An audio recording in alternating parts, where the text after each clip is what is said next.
I'm here, and looks, at least, I was going to say you all are here. Certainly everybody in the room is in the room. I don't know who else is coming.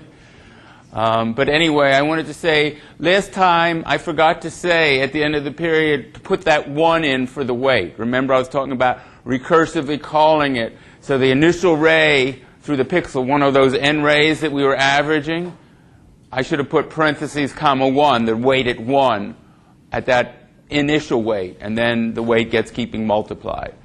So both methods that I talked about last time, the method by multiplying the weights, and when the actual contribution of the new radiance, all those factors got small, you made it 0.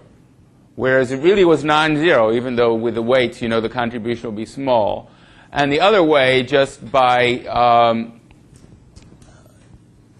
let's see, what was the other way? I've got to look at my notes and remember what it was. At a finite level of recursion, up to, say, 10 steps, you make it black. In both those cases, you're getting pixels that shouldn't be black that are actually contributing a black color. So this extra black color is being averaged in for all those pixels, and that means that you're biasing the final color that you're computing toward black. You're making it darker than it should be. And of course, depending on the geometry, some places will be darker than others. So even if you think of normalizing the picture so that the maximum brightness is 1 in any pixel or some other way, because your eye is really only sensitive to ratios, even the ratios will be wrong. And that means it'll converge to the wrong answer. So sort of statistical estimate, like a Monte Carlo estimate, is called unbiased. If you take enough samples using the method, you'll get closer and closer, you converge to the right answer. And, you know, since the mean of those samples is not really the integral we're trying to integrate because of neglecting those, you know, turning some of the samples black that shouldn't be, the answer is biased. So the other method I want to talk about is called Russian roulette.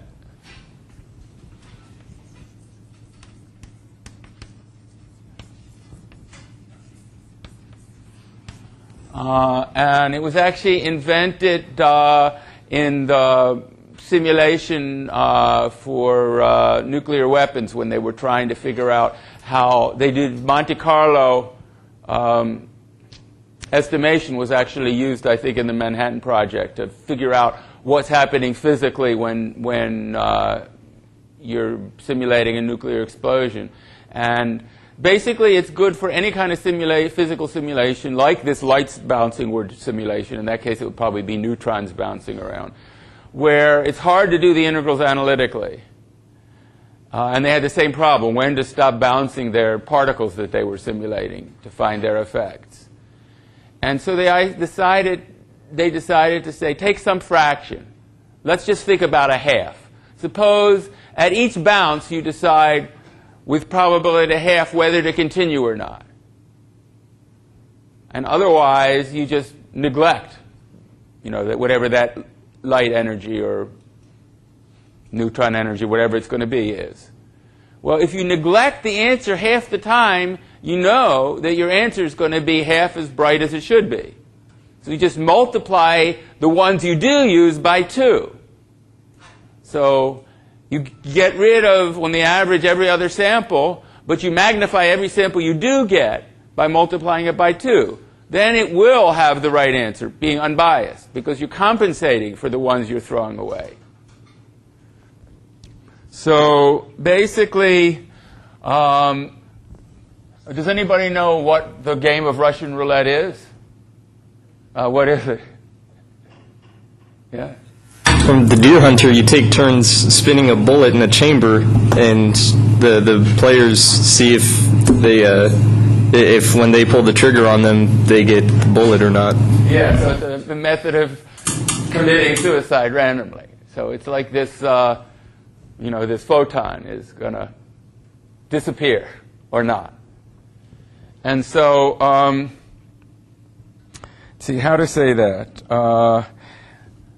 Shall I modify my whole thing? I guess I'll do it the short way. I actually wrote complete notes in it, but well, I don't know. It's very similar. I'll just leave out a lot of the stuff.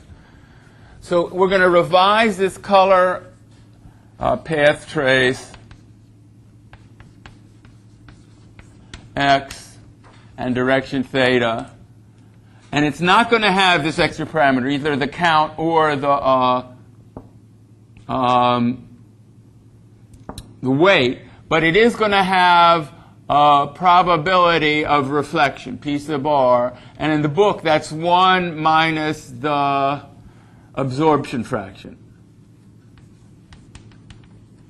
So absorption is when you think of the particle as not bouncing off the surface because it got absorbed by the surface. You know, every surface has a certain reflectivity, a probability that something that hits it is actually going to bounce. And if it's dark, it's going to have less probability. So, well, we're not doing something per surface. We're just making an arbitrary fraction. I said a half before. But say maybe you'd absorb 1/4 of them and 3/4 would be continued. Then you'd multiply the answer by 4/3. So what we're going to do is, actually, am I reading on the wrong page? Okay. So we're going to choose a random number.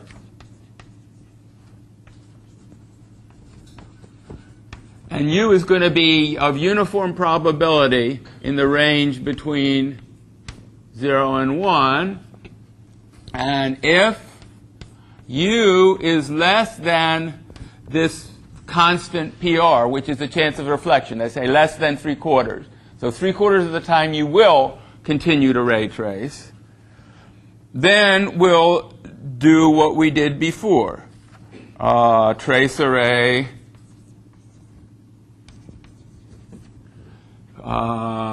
say x in the direction theta. So if it meets the scene,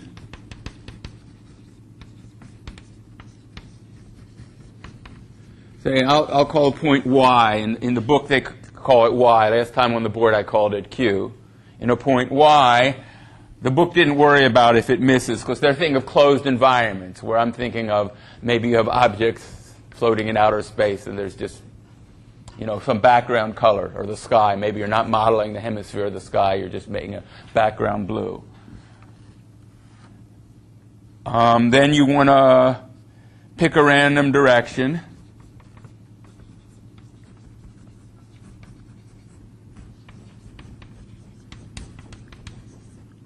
Psi with probability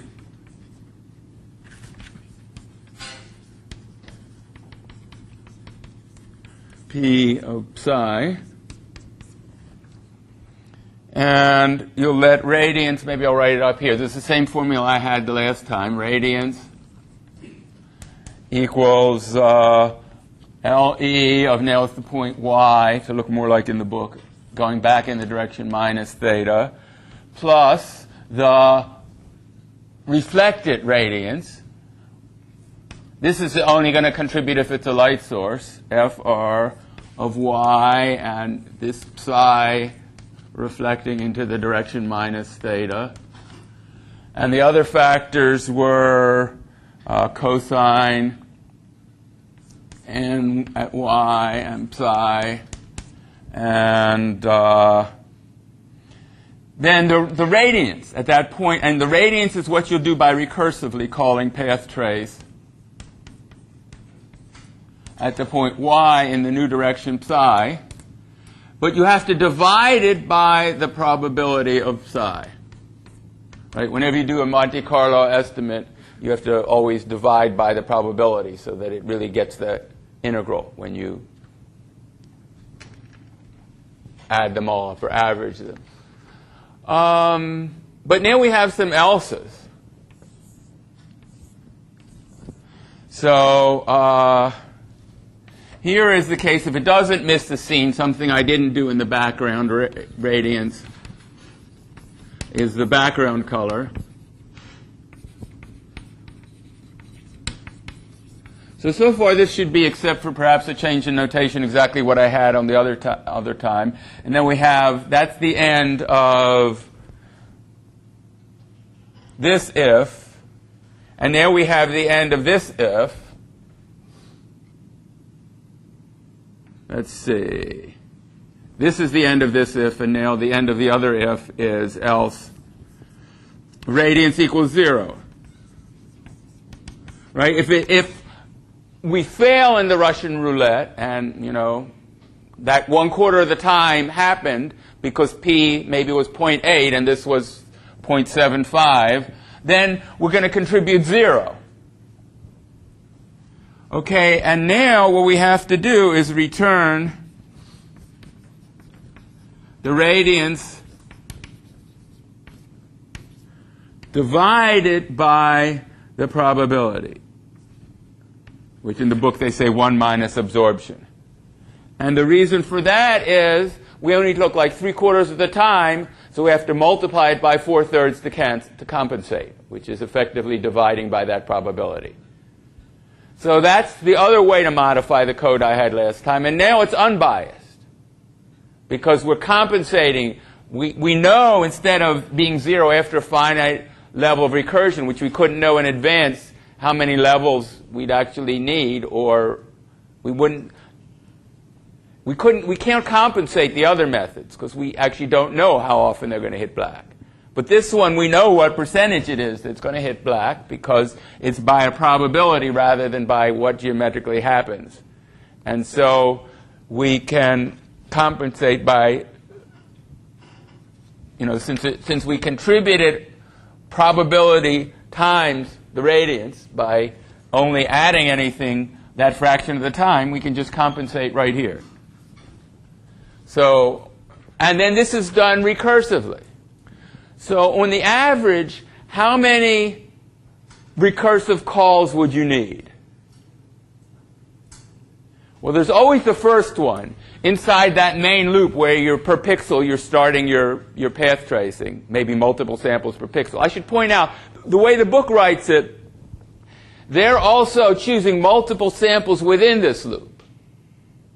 Right? So if you took, say, 10 samples for the first bounce, and each of those you needed 10 samples for the second bounce, and each of those you need 10 samples for the third bounce, your tree of bounces is going to grow exponentially. So your probability has got to be, I guess, in order to make it converge to a finite number, your probability has actually got to be less than 1 over n. But the way I'm writing it, I'm just saying only one ray. And this is the philosophy in Jim Kajia's original paper. Instead of using like multiple shadow rays to multiple light sources, we'll talk about, and I'll probably follow the book's way for that, you could pick a light source randomly and only sample that one light source. And in another pixel, you pick another light source randomly. So you're trying to, by the path tracing usually refers to what Jim Kadia did in his paper, where he always tried to pick only one thing to continue recursing. But you could do it with n. You just have to make the probability small enough to still make it converge. The formula would be similar. But now, in the second bounce, you're only going to continue bouncing with probability p sub r. I guess this looks like pr instead of p sub r. It doesn't matter. And of each of those bounces, the third bounce, I mean, this is how many times you have one. This is the first call recursion. We want the expected value of the number of calls. So there's always this call, and with this probability, there's one more call. And then with this probability squared, there's 2 more calls. And then if you've got 2, with probability PR, you actually have a third. So this is the probability that you'll have 3 calls. When you add up the expectation of the first call plus the expectation of second calls plus the expectation of third calls and so forth, you're going to end up with the expected number of total calls to this routine per initial, subpixel sampling ray. And what does this add up to? Remember your geometric series?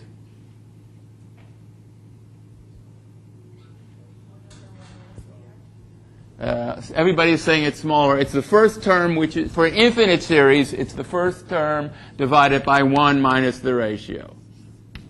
Right? So if the probability is a half, your expected number of calls is only 2. But yet, you could have arbitrarily many calls. And since those high number of calls are weighted by bigger numbers, like if you had 2 bounces, you'd be weighting by 4, and so forth in that case. You know, your expected answer when you call this, even though your expected computation time per ray is small, it could be large in certain rays, and so the answer is going to converge to the right answer if you have enough rays and wait long enough. So in that sense, this Monte Carlo method is unbiased. Okay, so now let me talk about direct illumination. So this is expected number of calls per ray. Basically, if you had an n here, you had n rays, each with this probability, and here, for each of those on the second bounce, it's like that. And so, in order for this to work, this number, for this to converge, this product would have to be less than 1. So, you know, why bother with n if on the average you're going to have less than 1 anyway? Okay, so now direct illumination.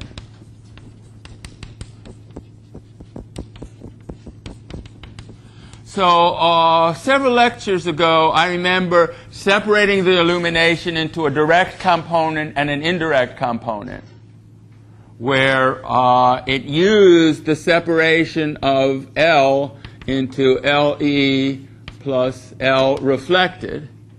And that means if you want to estimate the radiance at some sample, you can have one method of estimating the radiance coming directly from the light source. I guess I have them here. This one, we could use one method of sampling light sources and another method of sampling, say, the BRDF or something. We'll talk about that probably next time. And then just add them up. And so, to estimate the contribution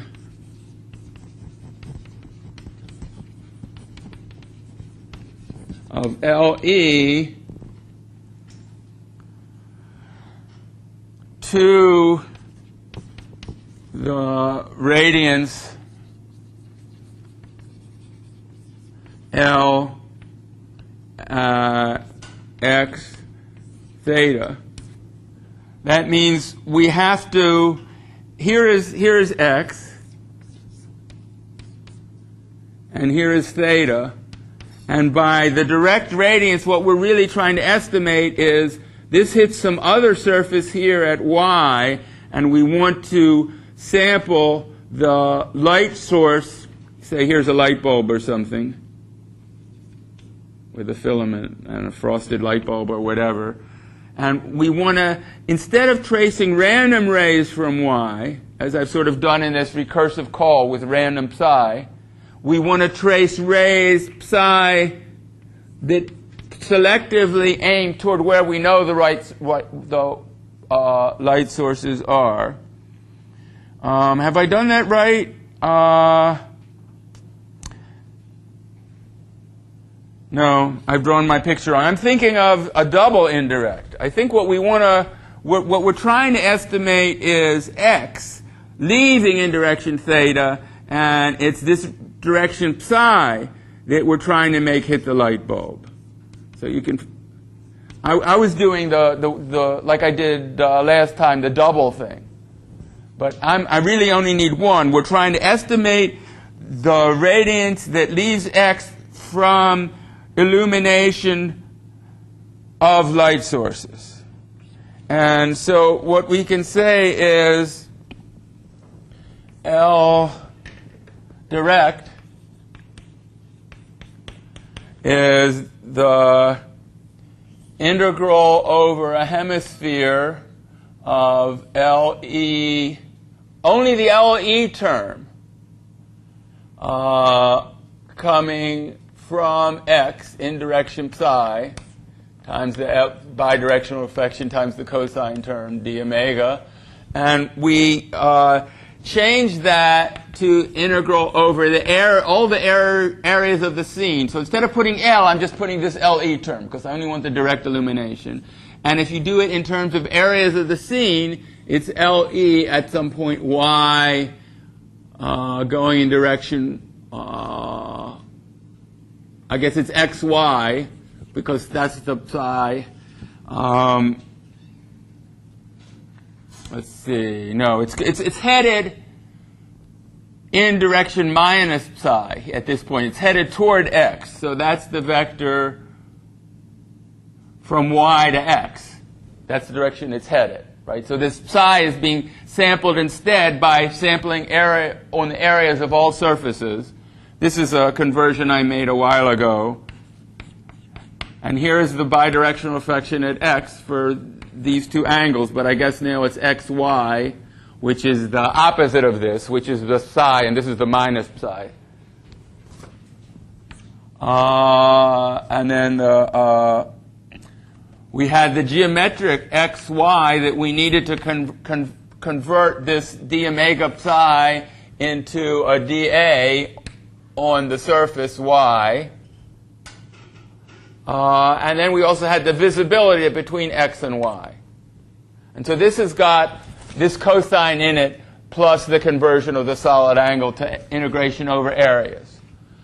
So we could sample over all areas in the scene. In fact, that's one thing the book proposes for direct illumination as a possibility.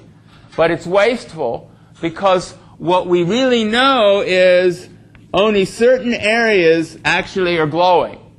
You know, the sun is glowing, these lights are glowing, and the rest is just reflecting indirect light, and that we'll estimate separately maybe next time.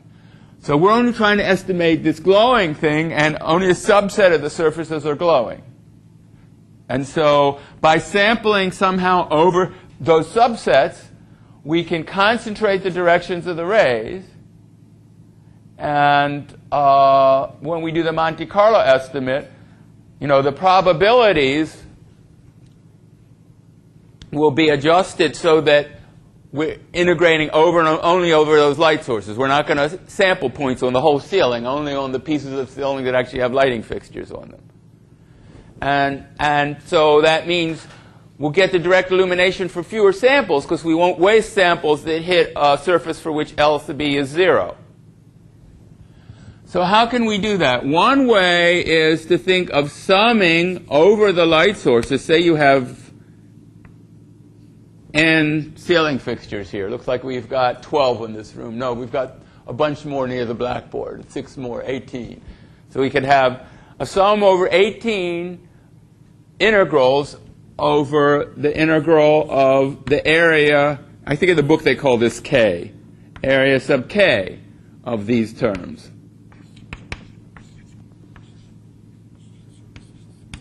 And this is the kth light source.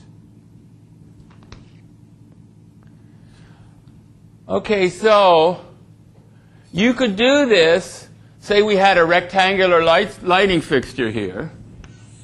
We could do it by jittered sampling if we want it. Or we pick a random point on the area. So if we pick a random point, then if this area of this light source is A of k, and we pick a uniform probability, then the probability of any given point is 1 over the area. Maybe I should put absolute value to represent the actual area of this region. Right? So if you have a smaller region, then per pixel there's a higher probability. I mean, per point on it, to make it integrate out to 1.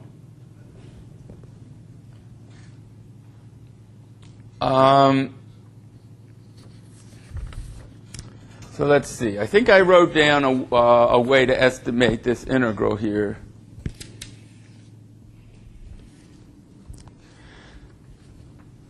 The problem is if we compute this sum, we're not using the principle of doing only one shadow ray that I mentioned before. So it's to not make the path tracing sort of trees grow exponentially. So suppose we only wanted one sample. Then we have to have a probability distribution for which light source we're going to pick. Right? Some random number that's going to get me one of these 18 light sources on the ceiling here. So assign a probability P of k to each light source.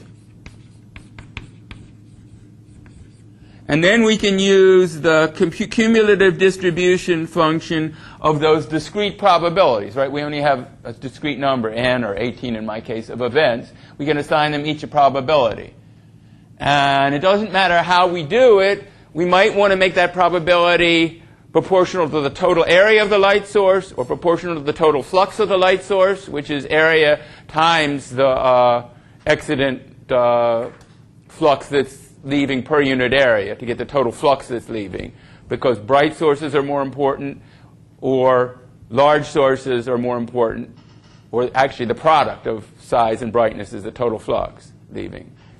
But anyway, we have some method of choosing them.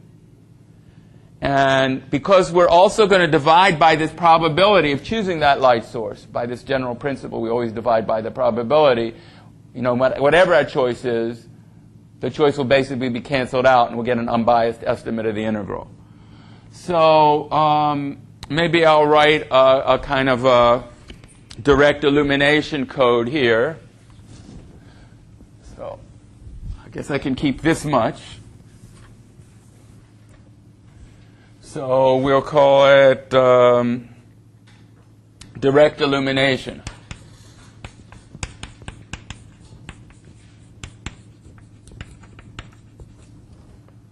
I shouldn't have tried to leave this here.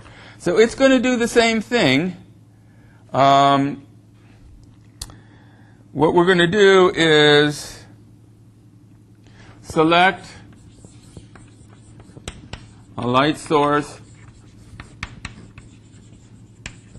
k with probability p of k, right? And we're going to use this cumulative distribution function of our finite collection of probabilities to do that. That's the very first, way I showed you the cumulative distribution function without integrals. It was just a bunch of steps. So we're going to use a random number to do this. So I could say using a random 0 less than or equal to u less than 1 and cumulative distribution function of p of k. And then select a point on a k and a point, well, let me call it y.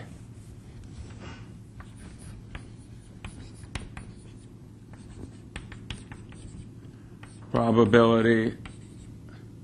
No, probably what I should really say is the probability of y given k. Right? Because once we specify the light source, then we have a specific probability distribution on that light source. Like the one for these rectangle diffusers might be different than the ones for these long thin. They're also rectangles, but they're a different shape. Right? So for each shape, I have a different way of choosing my samples and maybe a different area. So the probability density depends on my first choice. And that's like when I talked about conditional distributions last time. So that's the notation for that. And then take the radiance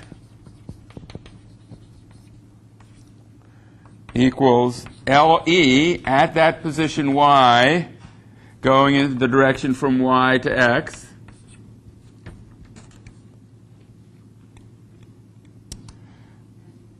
plus the FR, whatever terms I had there. in full detail, x minus theta going to the direction psi, which was what, xy? No, yx, let's see.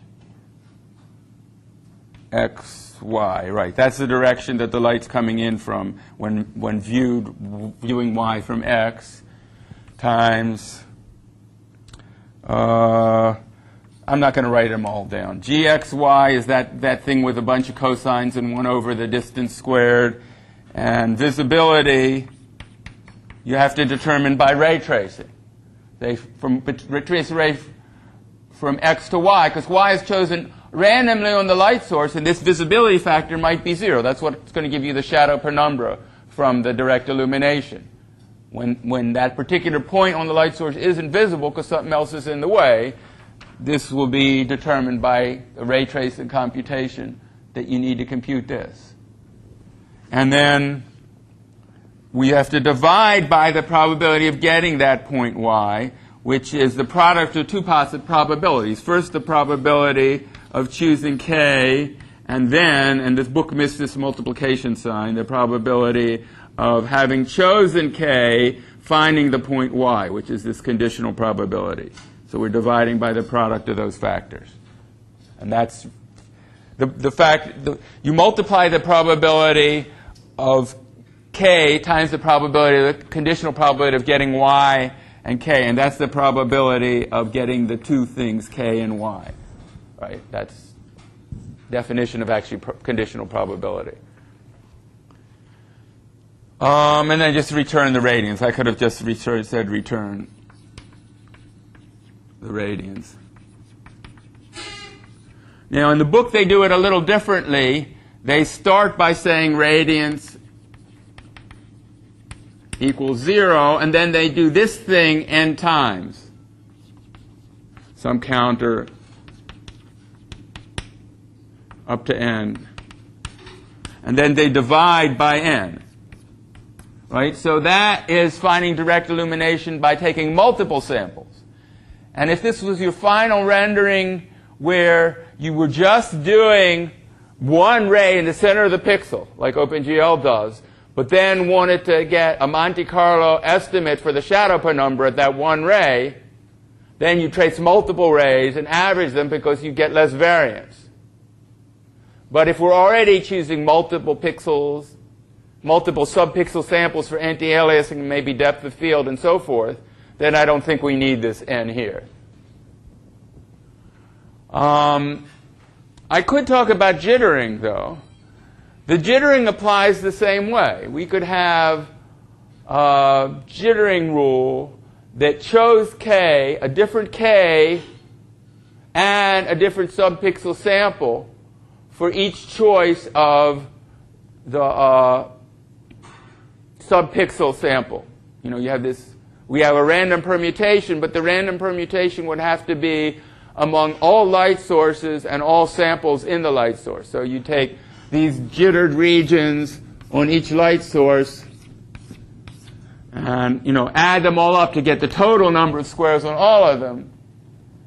And then you could use jittering to pick which one. And if you did that, you should probably divide them so that each one has approximately the same area or approximately the same flux. So if you have a brighter but smaller, long, thin light source, you want to make these closer together here to compensate for the fact that these are brighter than those per unit area. But you could still do jittered sampling just on the simplest thing to think of is a single area light source. Just like we made samples on the lens correspond to each subpixel sample, we can do that on the light source too. Okay, so what else do I want to say about this? Environment map illumination. So I am going to cover, I think in the syllabus that I printed the first time, I decided I hadn't included environmental illumination. But since now instead of missing, when we missed the class we fell behind, now we're ahead, I'm going to talk about that too. So the idea is of environmental illumination is usually you have a small object that you want to render as illuminated by an environment around it. So how do you capture that environment? If I just had a normal camera that wasn't a fisheye lens that could capture like a hemisphere worth, I would just take a lot of different pictures around the environment. And, you know, they each have their own perspective and their own maybe barrel distortion of the lens or whatever that I'd have to compensate for. But I think there are already websites that do this, right? You can take a bunch of pictures and upload them to a website, and they'll, you know, compensate for the perspective and any distortion in the camera and by matching the content to you know, rotate and distort the images till they all match up and fill up the whole environment. The other way you can do it is, like I said, if you have a fisheye lens that can get a whole hemisphere, then you just have to, you know, aim it this way and aim it that way. And if your aim isn't exactly right, maybe you want to aim it 3 different directions. There are also these panning cameras that I've seen that they use for like big group photos where they can't open the lens. They don't have a wide enough lens, where it's sort of like a slit being exposed. As the camera rotates around the film, it's exposing, you know, one slit at each time it rotates, and it's actually building up this cylindrical panorama, which you can make go around completely around if you've got the right kind of camera. What else? Oh, the other way is you just take a very shiny sphere. And you just take a photograph, hopefully with a very long focal length, so that your viewing rays are almost orthogonal to the sphere, because the camera is way over on the other end of the wall. And here are these viewing rays, and they're hitting this sphere, and each viewing ray is reflecting off in a different direction. And viewing rays very close to the edge of the sphere are actually going to reflect off behind the sphere. And when you think about that, first of all, you can calculate that just by the way we've been calculating reflection vectors off the sphere, and you can figure out how the image of where these rays hit the image plane on this very deep telephoto lens correspond to directions from the center of the sphere. Basically, a single sphere will, you know, get the whole set of possible directions if the directions really are at infinity. Because if the content is really at infinity, it doesn't matter whether you go from here or here. You should get the same answer. So theoretically, with just one of these globes, you can get the whole sphere at infinity. It's just going to be a lot of stuff really crowded at the edges. But with 2 or 3, you'll do better. First of all, the camera is actually in this image somewhere, and you might not want it in the environment, so you have to have another view that doesn't have the camera in it. And also, with more views, you can compensate for the fact that it's really crunched up at the edge.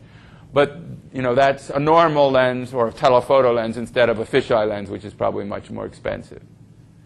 But there's another problem with gathering data this way, and that is that if it's really an outdoor scene, you know, you've got buildings and trees and stuff, but you've also got the sun.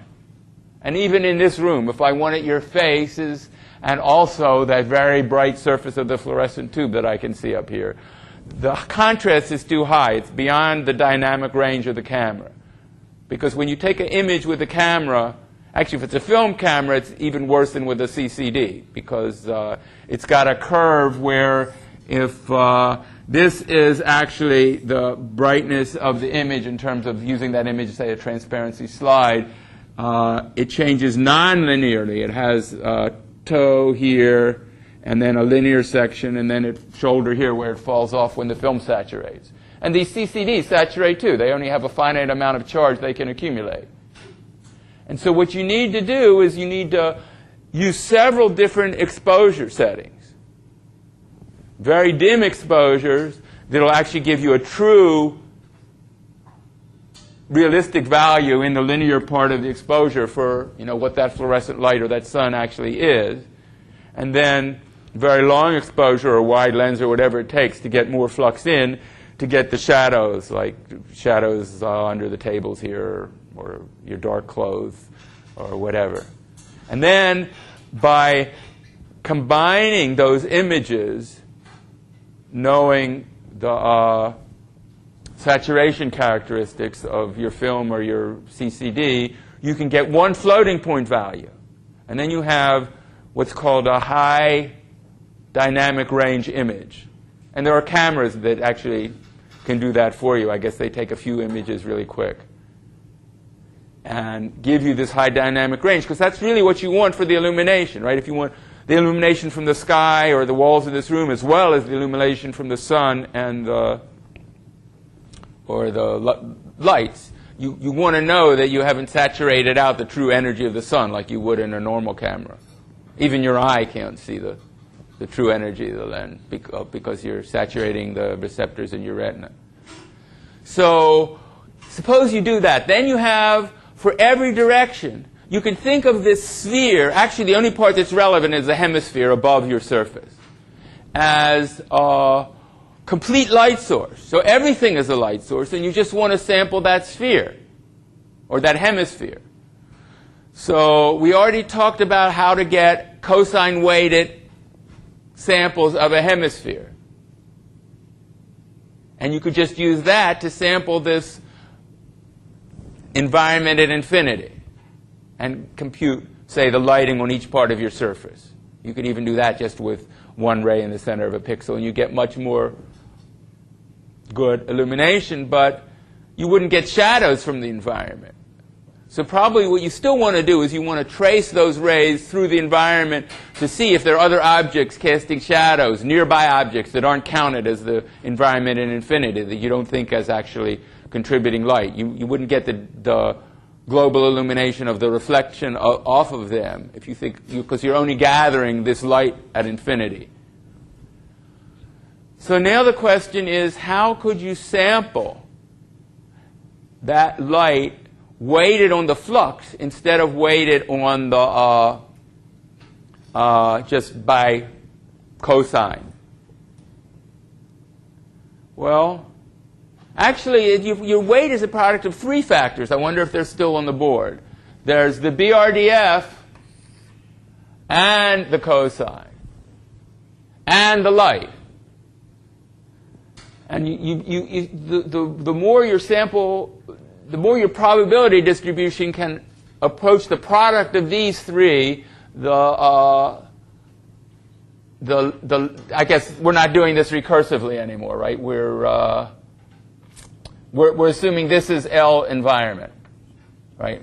I'm saying this thing is represented by the environment map, which is a function only of psi. The whole point of it doesn't depend on the position y, because you're assuming the y is really on a small object, and this environment in infinity is so far away that it doesn't matter what point on the object you go in that direction. The answer is the same. That's the philosophy there. So it's the product of these three factors, this one, this one, this one. Well, we talked last time about how you could sample glossy reflection, right? If it was Phong reflection. If you wanted to sample an environment map by the Phong reflection, we know the cumulative distribution analytically. And in fact, I suggested a couple times ago you could even pre-compute that. And then you just look it up as a function of the perfect mirror direction that this size will be distributed around. But suppose instead you had more of a diffuse BRDF, say it was constant. And you didn't want to worry so much about this thing. You wanted to sample proportional to this. Well, that's the same problem as, instead of just a sphere at infinity, it could be any light source that had unequal power per unit area. And one easy example of that is a stained glass window. We have light panes and dark panes. In fact, if you're doing it in RGB separately, some panes have more R and some panes have more G or B. And so you want to adaptively sample this textured light source. The environment is just a very wide-angle version of that. How can you do it so that your samples are proportional to the radiance in that direction? or on that position of the light source. Here it's direction, but it could also be a stained glass window here that had variable brightness, on each piece of stained glass.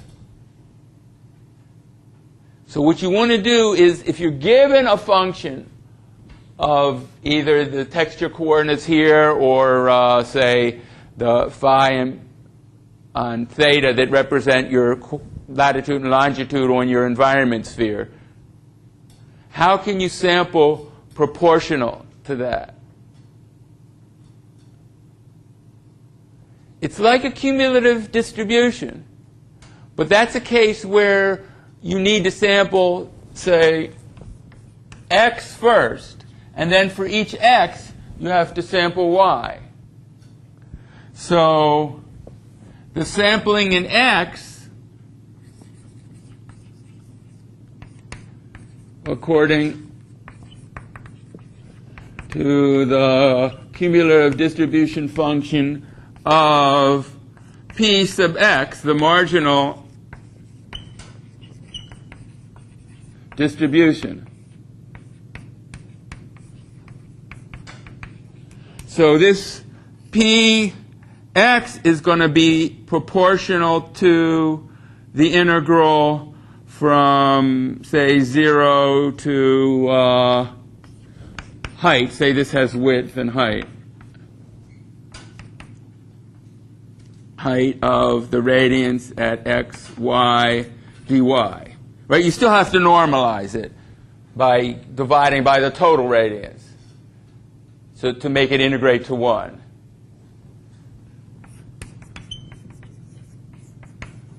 Right? Because if you integrate this all the way from 0 to w in x, that's going to give you the total flux. So if you put that in the denominator, it'll cancel. Okay, so this is a function of x because the y is integrated away, and that's the marginal distribution. So you're going to choose x proportional to the amount of light that's in that whole column. And then you have to sample y according, proportional, why don't I say,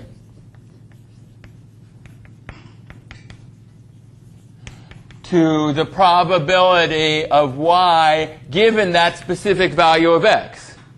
Right? So that means if x is fixed now and y is varying, this thing integrates out to some number, namely this number, right, when you divide it by this thing.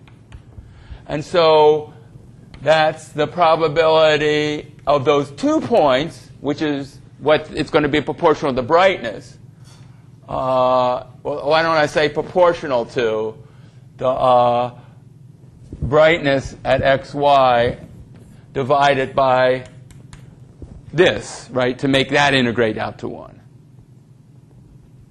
And so basically what you have to pre-prepare is this cumulative distribution and a separate cumulative distribution for each column.